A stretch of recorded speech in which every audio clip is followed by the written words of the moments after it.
Hi friends, last part உங்களுக்கு பிடிச்சிருந்துக்கும்னு நினைக்கிறேன். இன்னைக்கு நம்ம 7வது 10ஆம் பார்க்க போகிறோம். சரோட வீட்டில் டின்னர் சாப்பிட்டு வந்ததுக்கப்புறம் என்கிட்ட பிரேக்கப் பண்ணலான்னு சொல்லிட்டான்னு ஃப்ரெண்ட்ஸ் கிட்ட சொல்லுவார். அதுக்கப்புறம் தான் ஹெல்ப் பண்ணியிருப்பாங்க. சரோட அப்பா சுனட்னு சொல்லியிருந்திருப்பாங்க இல்லையா, அதை பற்றி தான் டென்ஷனாக யோசிச்சுட்டு இருப்பாரு. ஆடம் கிட்ட இதை பற்றி கேட்பாரு. சுனட்னா என்ன அர்த்தம்னு கேட்பாரு. ப்ரேயர் பற்றி கேட்குறீங்களான்னு கேட்பாரு. இல்லை, நான் சர்க்கம்ஷன் பற்றி தான் கேட்குறேன்னு சொல்லுவாரு. ஓ, அந்த சுனட்டை பற்றி கேட்குறீங்களா, ஓகேன்னு சொல்லுவாரு. நான் இப்போ இஸ்லாம் மதத்துக்கு மாறிட்டேன், என்னோட முஸ்லீம் பேர் டேனியல்னு சொல்லுவாரு. ஓ, டேனியலா, அல்லாவுக்கு தான் நன்றி சொல்லணும், அல்லாவை ஃபாலோ பண்றதுக்கு புதுசா ஒரு பையன் பிறந்துட்டான். பிரதர் ஒன்னு நினைச்சா எனக்கு ரொம்ப பெருமையா இருக்கு. நம்ம எதை பத்தி பேசிக்கிட்டு இருந்தோம், சர்க்கம்ஷன் பத்தி தானே நீ என்கிட்ட கேட்ட. ஆனா அதை பத்தி நீ என்ன தெரிஞ்சுக்கணும்ட்டு நினைக்கிறேன்னு கேட்பாரு. நார்மலா சர்க்கம்ஷன் பண்ணதுக்கு அப்புறம் சரியாகிறதுக்கு எத்தனை நாள் ஆகும்னு கேட்பாரு. ஒரு வாரம் ஆச்சு, நான் அதிகமாலாம் ஓடல, பார்த்து பார்த்து சாப்பாடு சாப்பிட்டேன், அதுக்கப்புறம் எனக்கு சரியாயிடுச்சு. அப்பெல்லாம் இந்த ட்ரீட்மெண்ட் பண்ணும்போது ரொம்ப கஷ்டமா இருக்கும், என்ன மயக்க மருந்து கூட கிடையாது அப்போ. ஆனா எனக்கு இப்ப எதுவும் ஆகல, நான் ரொம்ப ஹெல்த்தியா இருக்கேன்னு சொல்லுவாரு.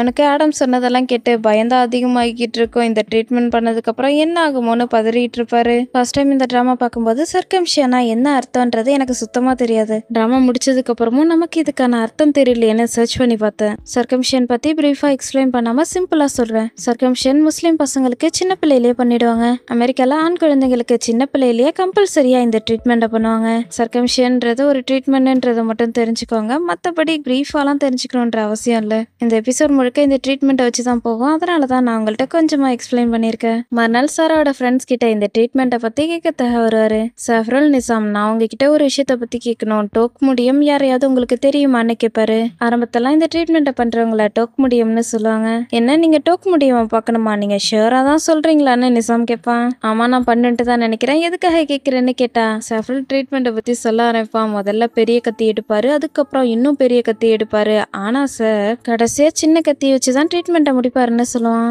இவனுக்கு பதறிக்கிட்டு இருக்கும். சார், இந்த ட்ரீட்மெண்ட்டை நினைக்கும் போதே ரொம்ப கஷ்டமா இருக்குன்னு சஃப்ருல் சொல்லுவான். டேய், நீ ஓவரா டிராமா பண்ணிக்கிட்டு இருக்கேன்னு நிசாம் சொல்லுவான். ஆனா சார், இந்த காலகட்டத்துல டாக்டர்ஸே இந்த ட்ரீட்மெண்ட்டை பண்ண ஆரம்பிச்சிட்டாங்க, நீங்க கிளினிக்கு போனா போதுன்னு சஃப்ருல் சொல்லுவான். ஆனா எனக்கு ஒரு விஷயம் மட்டும் புரியல, ஏதாவது கேட்கணும்ட்டா உங்ககிட்ட கேட்க வேண்டியதானே, எதுக்காக அவனும் 2 பேர்கிட்டையும் கேட்டுக்கிட்டு இருக்காருன்னு நாரா கேட்பா. அதெல்லாம் உனக்கு தேவையில்ல, அவங்க பசங்க சம்பந்தப்பட்ட எதையாவது பத்தி பேசிக்கிட்டு இருப்பாங்கன்னு சொல்லுவான். சோ இவங்கள பார்த்துட்டு 2 பேரும் என்ன பேசிட்டு இருக்கீங்கன்னு கேட்பாங்க. நாரா பயந்து போய் ஐயோ ராட்சசின்னு சொல்லிட்டு, மேடம் நீங்களா, நீங்க கொஞ்சம் கூட சத்தம் போடாம வந்துட்டீங்கல்ல, அதனாலதான் நான் பயந்துட்டேன்னு சொல்லி சமாளிப்பா. பரவாயில்ல, நீ ரொம்ப பயந்துட்டேன்னு நினைக்கிறேன், அதனாலதான் என்ன ராட்சசின்னு கூப்பிட்டுட்ட. நீங்க 2 பேரும் எதை பத்தி பேசிட்டு இருக்கீங்கன்னு கேட்பாங்க. நாங்க சார் ஹியோனை பத்தி தான் பேசிட்டு இருக்கோம். இல்ல சார், டேனியலை பத்தி பேசிட்டு இருக்கோம்னு சொல்லுவா. என்னது சார், டேனியலான்னு ஷாக் ஆயிட்டு இருப்பாங்க. ஆமா மேடம், சார் ஹியோன் இஸ்லாம் மதத்துக்கு மாறிட்டாரு, அதனாலதான் இன்னையிலேருந்து சார் டேனியல்னு அவரை கூப்பிடுறதுக்காக பழகிட்டு இருக்கோம். மேடம், நாங்க கிளம்புறோம், இப்ப நாங்க விரதம் எடுத்துக்கிட்டு இருக்கதால அதுக்கு சமைக்கிறதுக்கு தேவையான பொருட்கள்லாம் வாங்க வேண்டியது இருக்கு, அதனால நாங்க போறோம்னு சொல்லிட்டு 2 பேரும் எஸ்கேப் ஆயிடுவாங்க. காலேஜ் ரூல்ஸை பத்தி மிஸ்டர் லிம் கிட்ட மேடம் சொல்லிட்டாங்கன்னு நாரா சொல்லுவா. என்னது, மிஸ்டர் லிம் கிட்ட சொல்லிட்டாங்களா, அப்பனா அவங்க சீரியஸா இருக்காங்கன்ட்டு தான் அர்த்தம்னு சொல்லுவா. ஆமா சார், அவங்க ரொம்ப சீரியஸா இருக்காங்க, அதனால நீ இதுக்கப்புறம் கேர்ஃபுல்லா இருக்கிறது தான் நல்லதுன்னு சஃப்ருல் சொல்லுவான். இப்ப ரொம்ப பெரிய பிரச்சனை என்னன்னா மேடம், எங்க 3 பேரையும் இந்த பிரச்சனையில இழுக்க பாக்குறாங்க, நாங்க அவனுக்கு ஹெல்ப் பண்ணலான்ட்டு தான் நினைக்கிறோம், ஆனா நீ எங்களை ஏமாத்தாம இருந்தாதான் நல்லதுன்னு சொல்லிட்டு இருப்பாங்க. எது பேசினாலும் பார்த்து பேசுங்க, என்ன பார்த்தா ஏமாத்துற மாதிரியா தெரியுது, என்ன பார்த்தா அப்படிப்பட்ட மாதிரியா தெரியுது, இதுக்கு முன்னாடி நான் உங்களை எப்பயாவது ஏமாத்திருக்கனா, நீங்க எதுவும் கவலைப்படாதீங்க, இதுக்கப்புறம் என்ன பத்தியும் சார் ஹியோனை பத்தியும் இல்ல சார் டேனியலை பத்தி ஏதாவது கேட்டாங்கன்னா எனக்கு தெரியாதுன்னு சொல்லிடுங்க, அதோட இந்த பிரச்சனையை என்கிட்ட விட்டுருங்க, நான் எல்லாத்தையுமே பாத்துக்கிறேன்னு சொல்லுவா.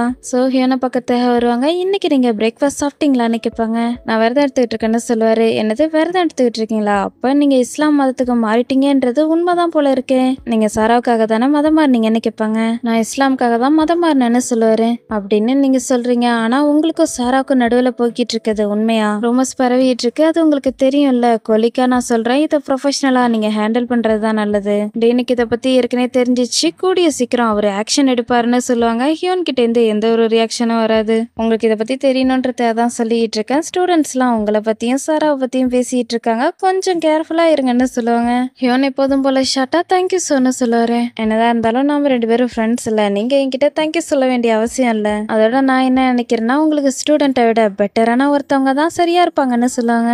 வேற யாரு, உங்களை சொல்றீங்களா, நீங்க சொன்ன மாதிரியே நாம 2 பேரும் ஃப்ரெண்ட்ஸ் மட்டும்தான், அதோட நான் இஸ்லாம் மதத்துக்கு மாறிட்டேன், என்னோட லிமிட் என்னன்றது எனக்கு நல்லாவே தெரியும்னு சொல்லுவாரு. சோக்கு நல்லா நோஸ் கட் ஆயிடும். அங்கிருந்து கோவத்தோட அவங்களோட ஆபீஸ்க்கு வருவாங்க. நீ வெயிட் பண்ணு, உன்னோட ரிலேஷன்ஷிப்பை நான் நாசமாக்குறேன்னு சொல்லிட்டு இருப்பாங்க. ஆடம் கிட்ட இருந்து கால் வரும். இவருக்கு வேற வேலை இல்ல, எப்ப பாரு சாப்பிடவான்னு கூப்பிட்டு நம்மள டார்ச்சர் பண்ணிட்டு இருக்காரு. நீ முஸ்லீமா மாறினாலும் மாறலனாலும் எனக்கு எந்த பிரச்சனையும் இல்ல, எனக்கு நீ வேணும்னா வேணும் மட்டும் தானே சொல்லிட்டு இருப்பாங்க.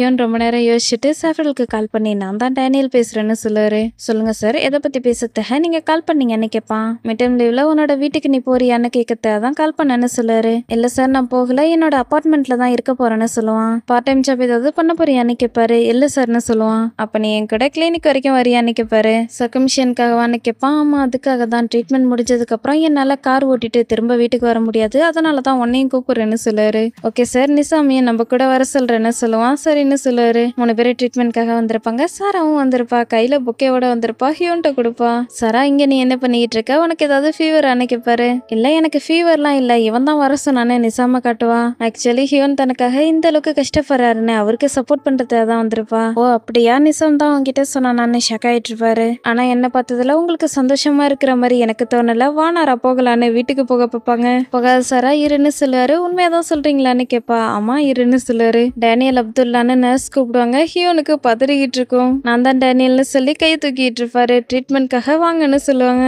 ஹியோனுக்கு பதறிக்கிட்டு இருக்கும். நிசாமோட கையை டைட்டா பிடிச்சிட்டு தான் வருவாரு. அதெல்லாம் ஒன்றும் ஆகாது சார், பயப்படாதீங்கன்னு சொல்லி தான் அனுப்பிவிடுவான். டாக்டர் வருவாரு. சுனட் பண்ணுன்ட்டு சொன்னதும் ஏதோ சின்ன குழந்தைக்கு தான் பண்ணுன்ட்டு நினைச்சேன், இவ்வளோ பெரிய பையனா இருக்கேப்பா, நீங்க எதுக்காக இங்க வந்திருக்கீங்க, சுனட் பண்றதுக்காக வந்திருக்கீங்களா சர்க்கம்ஷன் பண்றதுக்காக வந்திருக்கீங்களான்னு கேட்பாரு. ஆமா டாக்டர், சர்க்கம்ஷன் பண்றதுக்காக தான் வந்திருக்கேன்னு சொல்லுவாரு. சின்ன கத்தியை யூஸ் பண்ணட்டுமா இல்ல பெரிய கத்தியை யூஸ் பண்ணட்டுமான்னு கேட்பாரு. என்ன டாக்டர் பேசிட்டு இருக்கீங்க, ஏதோ ஒரு கத்தியை யூஸ் பண்ணுங்க டாக்டர், நான் உங்களை நம்புறேன், நல்லபடியா ட்ரீட்மெண்ட் பண்ணுங்கன்னு பதறிட்டு இருப்பாரு. சரிப்பா, நீ எதுவும் கவலைப்படாத, நான் நல்லபடியா ட்ரீட்மெண்ட் பண்றேன்னு குழந்தைங்களை சமாதானப்படுத்துற மாதிரி டாக்டர் சொல்லிட்டு இருப்பாரு. ரொம்ப நேரம் ட்ரீட்மெண்ட் போய்கிட்டு இருக்கும். நிசாமுக்கு போர் அடிக்க ஆரம்பிச்சிடும். பலூனை உடச்சு விளாண்டுட்டு இருப்பான். அங்க ஒரு குட்டி பையனுக்கும் சர்க்கம்ஷன் பண்றதுக்காக கூட்டு வந்திருப்பாங்க. அவன் பயத்துல அழ ஆரம்பிச்சிருவான். டே எதுக்காக இதே மாதிரிலாம் பண்ணிக்கிட்டு இருக்க, அந்த குழந்தைய அழ வச்சுட்டு பத்தியா, மன்னிப்பு கேளுன்னு சொல்லுவா. மன்னிச்சிருங்க மேடம், தெரியாம பண்ணிட்டேன்னு சொல்லுவான். பலூனை என்கிட்ட கொடுன்னு சொல்லுவான். ஹியோன் ட்ரீட்மெண்ட் முடிச்சு வர்றாரு. வலியால துடிச்சிட்டு இருப்பாரு. ரொம்ப வலிக்குது போலன்னு சொல்லிட்டு இருப்பாங்க. ஹியோனை வீட்டுக்கும் கூட்டு வந்துடுறாங்க. பார்த்து சார், பொறுமையா நடங்கன்னு சொல்லிட்டு இருப்பான். இங்க எதுக்காக 3 லக்கேஜ் பேக் இருக்குன்னு சாரா கேட்பான். அது எங்களோட பேக் தான், லீவ் முடியிற வரைக்கும் நாங்க இவர் கூட தான் தங்க போறோம்னு சொல்லுவான். நரா சாரா, நீங்க 2 பேரும் முதல்ல வீட்டுக்கு போங்கன்னு சொல்லுவாரு. சார், அதுக்குள்ளேயே நீங்க எங்க 2 பேரையும் துரத்த பாக்குறீங்களான்னு கேட்பா. அவ்வளோ இல்ல, உங்களுக்கு எந்த பிரச்சனையும் வரக்கூடாதுன்னு நினைக்கிறேன், அதனால தானே சொல்லுவாரு.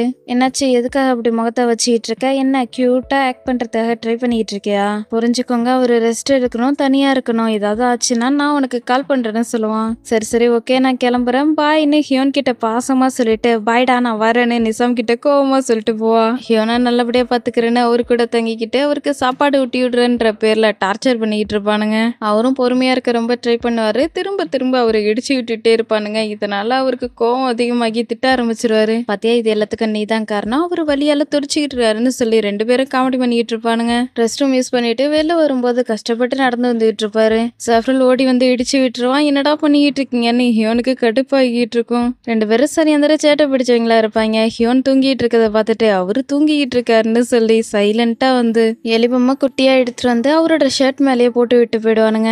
ஹியோன் தூக்கத்துல இருந்து எழுந்து எலிய பார்த்துட்டு கத்த ஆரம்பிச்சிருவாரு. இதனால வலி அதிகமாயிடும். பாரு, அவரு பயந்துட்டாருன்னு சொல்லி 2 பேரும் சேர்ந்து சிரிச்சுட்டு இருப்பானுங்க. உங்களை நம்பி வீட்டுக்குள்ள விட்டதுக்கு உங்களால என்ன பண்ண முடியுமோ அதை நல்லா பண்ணிட்டீங்கன்ற மாதிரி தான் ஹியோன் பாத்துக்கிட்டு இருப்பாரு. சாரா இப்பதான் வீட்டுக்கு வந்திருப்பா. டேனியல் எப்படி இருக்காருன்னு தெரியலன்னு சொல்லி ஜாஃப்ருலுக்கு வீடியோ கால் பண்ணி என்ன நீ சாப்பிட்டுட்டு இருக்கேன்னு கேப்பா. இன்ஸ்டன்ட் நூடுல்ஸ் சாப்பிட்டுட்டு இருக்கேன்னு சொல்லுவான். சார், டேனியல் என்ன சாப்பிட்டுட்டு இருக்காருன்னு கேப்பா. அவரு இதேதான் சாப்பிட்டுட்டு இருக்காருன்னு கேமராவை திருப்பி காட்டுவான். சாஃப்ருல், எதுக்காக நீ அவருக்கு இன்ஸ்டன்ட் நூடுல்ஸை கொடுக்குறேன்னு கேப்பா. அவர் தான் வேணும்ட்டு கேட்டாரு, அதனாலதான் கொடுத்தேன், இதுக்கு முன்னாடி நான் அவருக்கு வேற சாப்பாடு கொடுத்தேன் தெரியுமான்னு சொல்லிட்டு இருப்பான். சரி சரி, நாளைக்கு நான் அங்க வரேன், அவருக்காக லஞ்ச் எடுத்துட்டு வரேன், உங்களெல்லாம் வச்சுக்கிட்டு ஒன்றும் பண்ண முடியாது, அவரு கூட தங்கி இருந்து அவருக்கு சமைச்சு கொடுப்பீங்கன்னு பார்த்தா கடைசியில இன்ஸ்டன்ட் நூடுல்ஸையா கொடுத்துருக்கீங்கன்னு கடுப்பாகிட்டு இருப்பா. நான் எப்போதெல்லாம் இவருக்கு இன்ஸ்டன்ட் நூடுல்ஸை கொடுக்கல, இன்னைக்கு மட்டும் தான் கொடுத்தேன்னு சொல்லுவான். உன்னோட முகத்தை பார்த்தாலே கோவம் வருது. சரி சரி, நாராவோட நான் வீட்டுக்கு வரேன்னு சொல்லிட்டு காலை கட் பண்ணிட்டு என்ன தெரியும் இவனுங்களுக்கு இன்ஸ்டன்ட் நூடுல்ஸை கொடுத்துருக்கானுங்க, டேனியல் பாவம்னு சொல்லி ஃபீல் பண்ணிட்டு இருப்பா. சரா நாரா 2 பேரும் சூப்பர் மார்க்கெட்டுக்கு வந்து கொரியன் ஃபுட் சமைக்கிறதுக்கு தேவையான எல்லா பொருளையும் பர்ச்சேஸ் பண்ணிட்டு இருப்பாங்க. சாராவுக்கு கொரியன் ஃபுட்லாம் சமைக்க தெரியாது, இப்பதான் ஃபர்ஸ்ட் டைம் சமைக்க போறா. அதுக்கு தேவையான பொருளெல்லாம் பார்த்து பார்த்து வாங்கிட்டு இருப்பா. 2 பேரும் சேர்ந்து சமைக்க ஆரம்பிப்பாங்க. வீடியோ பார்த்து தான் சமைச்சிட்டு இருப்பாங்க. நாரா ஹெல்ப் பண்ணிட்டு இருப்பா. ஃபைனலி சமைச்சு முடிச்சதுக்கு அப்புறம் டேஸ்ட் பண்ணி பாப்பா. எதிர்பார்த்ததை விட ரொம்ப நல்லா இருக்கும். கொரியால ஃபேமஸா இருக்கிற டிட்டோக்கியும் செஞ்சிருப்பா. பேக் பண்ணிட்டு ஹியோனோட வீட்டுக்கு வீட்டுக்கு வருவாங்க. பரவாயில்லையே, சொன்ன மாதிரியே வந்துட்டு என்ன செஃப்ரல் சொல்லுவான். டேனியல் எங்க, நான் இதை எடுத்துட்டு வந்திருக்கேன்னு சொல்லி சாப்பாடை வைப்பா. இதோட பேர் என்னன்னு கேட்பான். டிட்டோக்கி இல்ல கிம்ச்சி, எனக்கு இதோட பேர் என்னன்ட்டே தெரியலன்னு சொல்லுவா. ரெண்டு பேரும் நம்மளுக்காக தான் சாப்பாடு எடுத்து வந்திருக்கான்ற மாதிரி தான் பாத்துக்கிட்டு நின்றுட்டு இருப்பானுங்க. ஆமா, நீங்க ரெண்டு பேரும் எதுக்காக நின்றுட்டு இருக்கீங்க? உங்களுக்காக சாப்பாடு எடுத்துட்டு வந்திருக்கேன்னு நினைச்சீங்கன்னா மன்னிச்சிருங்க, நான் உங்களுக்காக எல்லாம் எடுத்துட்டு வரல, டேனியலுக்காக மட்டும்தான் நான் எடுத்துட்டு வந்திருக்கேன், பிரெட்டை சாப்பிடுங்கன்னு சொல்லி கொடுப்பா. நானும் நிசாமும் எங்களோட லீவ் எல்லாம் சாக்ரிஃபைஸ் பண்ணிட்டு உன்னோட ஃபியூச்சர் ஹஸ்பண்டை நல்லபடியா பாத்துக்கிட்டு இருக்கோம்னு சொல்லுவான். ஏன்னா நீங்க ரெண்டு பேரும் அவரை நல்லபடியா பாத்துக்கிட்டீங்களா, அப்புறம் எதுக்காக அவருக்கு நூடுல்ஸை கொடுத்தீங்கன்னு கேட்பா. நான் தான் உங்ககிட்ட ஏற்கனவே சொன்னல, அவரு தான் இன்ஸ்டன்ட் நூடுல்ஸ் வேணும்ட்டு கேட்டாருன்னு சொல்லுவான். ஒரு டிஃபன் பாக்ஸை மட்டும் உங்க ரெண்டு பேருக்கும் கொடுக்குறேன், மிச்சம் எல்லாமே டேனியலுக்கு மட்டும் தானு சொல்லுவான். ஹாய் சார்னு சொல்லிட்டு சாரா உள்ள வருவா. ஹியோனுக்கு ஷாக்கிங்கா இருக்கும். சரி நான் கதவை ஓப்பன்லேயே வச்சுட்டு போறேன், நீங்க ரெண்டு பேரும் காதலிச்சு நரகத்துக்குள்ள போறத பாக்குறதுல எனக்கு விருப்பம் இல்லைன்னு சொல்லிட்டு போவான். நீ என்ன சமைச்சிருக்கேன்னு கேட்பாரு. கிம்ச்சின்னு சொல்லுவா. கிம்ச்சியா, இதோட பேரு டிட்டோக்கி, கிம்ச்சி கிடையாது, கிம்ச்சி வெஜிடபிள் வச்சு தான் செய்வாங்கன்னு சொல்லுவாரு. நீங்க சொன்னது சரிதான், இதையும் நான் வெஜிடபிள் வச்சு தான் செஞ்சேன், இதோட பேரு டிட்டோக்கி தான், சாப்பிட்டு பாக்குறீங்களான்னு கேட்பா. சரின்னு சொல்லுவாரு. ஆக்காட்டுங்கன்னு சொல்லி ஊட்டி விடுவா. சாப்பிட்டதுக்கு அப்புறம் என்ன சொல்லுவாருன்னு ஆர்வமா பார்த்துக்கிட்டு இருப்பா. டெலிஷியஸா இருக்குன்னு சொல்லுவாரு. உண்மையாவா சொல்றீங்கன்னு கேட்பா. ஆமா, ரொம்ப நல்லா இருக்குன்னு சொல்லுவாரு. இன்னும் சாப்பிட்றீங்களான்னு கேட்பா. சரின்னு சொல்லுவாரு. திரும்பவும் ஊட்டி விட்டுட்டு இருப்பா. நிசம் சிரிச்சுக்கிட்டே பிரெட் சாப்பிட்டுட்டு இருப்பான். பீனட் பட்டரோட பிரெட்டை சேர்த்து சாப்பிட்றது அவ்வளோ டேஸ்டியா இருக்கான்னு கேட்பா. ஆமான்னு சொல்லிட்டு போனையே பார்த்துக்கிட்டு இருப்பான். டேய் என்னாச்சு, உன்னை பார்த்தாலே சரியில்லை, உனக்கு ஏதாவது ஆகிடுச்சான்னு செஃப்ரல் கேட்பான். ஒன்னும் இல்ல, நான் நல்லா இருக்கேன், ஒரு பொண்ணுகிட்ட சேட் பண்ணிக்கிட்டு இருக்கேன், அவ்வளவுதான்னு சொல்லுவான். எனக்கு தெரியும்டா, நீ வின்னின்ற பொண்ணுகிட்ட தானே சேட் பண்ணிட்டு இருக்கேன்னு கேட்பான். என்னது வின்னியா, யாருடா அந்த பொண்ணுன்னு நாரா கேட்பா. இந்த பொண்ணு இங்க இருந்து வந்தானே தெரியல, நிசாம் கிட்ட சேட் பண்ணிட்டு இருக்கான்னு சொல்லுவான். என்னன்னே தெரியல, இந்த பொண்ணு கிட்ட சேட் பண்றது எனக்கு ரொம்ப பிடிச்சிருக்கு, ஆனா ஒரு விஷயம் மட்டும் எனக்கு புரியல, பிரெட்டோட பீனட் பட்டர் சேர்த்து நான் சாப்பிட்டுட்டு இருக்கேன்றது அவளுக்கு எப்படி தெரிஞ்சிச்சுன்னே தெரியலன்னு சொல்லிட்டு இருவான். என்னது, நீ என்ன சாப்பிட்டுட்டு இருக்கன்னு கூட அவளுக்கு தெரியுதா? அப்பன்னா இங்க சிசிடிவி கேமரா ஏதாவது இருக்கும்னு செஃப்ரல் பார்த்துட்டு இருப்பான். சிசிடிவி கேமரா இருந்தா எனக்கு பிடிக்காதுன்னு சொல்லிட்டு இருப்பான். நாரா இதெல்லாம் கண்டுக்காம போனையே பார்த்துட்டு இருப்பான். எனக்கு என்னமோ நாரா மேலதான் டவுட் இருக்குன்னு செஃப்ரல் சிக்னல் கொடுப்பான். நாரா, நாங்க உன்னோட போனை செக் பண்ணலாமான்ட்டு கேட்பான். எதுக்காக என்னோட போனை செக் பண்ணோன்ட்டு கேட்பா. சும்மா கன்ஃபார்ம் பண்ண தேவைதான்னு சொல்லுவான். இப்படியே பேசிட்டு இருந்தா சரிப்பட்டு வராதுன்னு நிசாம் போனை வாங்கி செக் பண்ணிட்டு இருப்பான். டேய் நான் எதுவும் பண்ணலன்னு சொல்லுவா. சும்மா செக் பண்ணிட்டு இருக்கேன்னு சொல்லுவான். செக் பண்ணி பார்த்துட்டு என்னோட நம்பரை மோசமான ஒரு எமோஜியை போட்டுதான் சேவ் பண்ணிருக்கான்னு சொல்லுவான். மொத்தத்துல நாரா இல்லைன்னு தெரிய வரும். திரும்பவும் ஷாக் ஆயிட்டு இருப்பான். என்னடான்னு கேட்டா, நான் சார் ஹியோனோட வீட்டுல இருக்கேன்னு கூட அவளுக்கு தெரிஞ்சிருக்கு, ஒருவேளை அந்த பொண்ணு என்ன ஃபாலோ பண்ணிட்டு இருக்கோ, ஒண்ணுமே புரியலைன்னு சொல்லிட்டு இருப்பான். வெயிட் பண்ண, அந்த பொண்ணுக்கு சார் ஹியோனை தெரிஞ்சிருக்கு அப்படின்னா நம்மளோட காலேஜ்ல தான் அவ படிச்சுட்டு இருக்கான்னு நாரா சொல்லுவா. நான் அந்த பொண்ணை பிளாக் பண்ண போறேன்னு சொல்லுவான். பிளாக் பண்ணாத, அந்த பொண்ணு யாருன்னு நான் தெரிஞ்சுக்கிட்டே ஆகணும்னு செஃப்ரல் சொல்லுவான். வெயிட் பண்ண, அந்த பொண்ணுக்கு உன்னை பத்தி, நாராவை பத்தி, சாராவை பத்தி கூட தெரிஞ்சிருக்கு, எப்படி தெரிஞ்சிருக்கும்னு சொல்லிட்டு இருப்பான். ஹியோன் சாப்பிட்டு முடிச்சிருவாரு. சாரா, எனக்காக நீ சமைச்சு எடுத்துட்டு வந்ததுக்கு நன்றின்னு சொல்லுவாரு. யூஆர் வெல்கம், எனக்காக நீங்க இந்த அளவுக்கு சாக்ரிஃபைஸ் பண்ணிருக்கீங்க, நான் தான் உங்களுக்கு நன்றி சொல்லணும்னு சொல்லுவா. ஒரு பாக்ஸை கொடுத்து ஓபன் பண்ணுன்னு சொல்லுவாரு. ஓபன் பண்ணி பார்த்துட்டு இது என்னன்னு கேட்பா. இதோட பேரு நோரிக்கே, என்னோட அம்மாவோடது, அம்மா என்னோட சிஸ்டர்கிட்ட கொடுத்தாங்க, நான் கொரியாவை விட்டு வரும்போது என்னோட சிஸ்டர் என்கிட்ட கொடுத்தா. கொரியன் ட்ரெடிஷ்னல் ட்ரெஸ்ஸோட இதையும் சேர்த்து வேர் பண்ணிப்பாங்க, வாழ்க்கை மொத்தமும் ஒன்னா இருப்போன்னு தான் இதுக்கு அர்த்தம், என் கூட வாழ்க்கை மொத்தமும் நீ இருப்பியான்னு கேட்பாரு. இதோட இந்த எபிசோட் முடியுது. இந்த எபிசோட் உங்களுக்கு பிடிச்சிருந்துக்கும் நினைக்கிறேன். பிடிச்சிருந்தா மறக்காம லைக் அண்ட் சப்ஸ்கிரைப் பண்ணுங்க. நெக்ஸ்ட் பார்ட்ல பார்க்கலாம். தேங்க்ஸ் ஃபார் வாட்சிங்.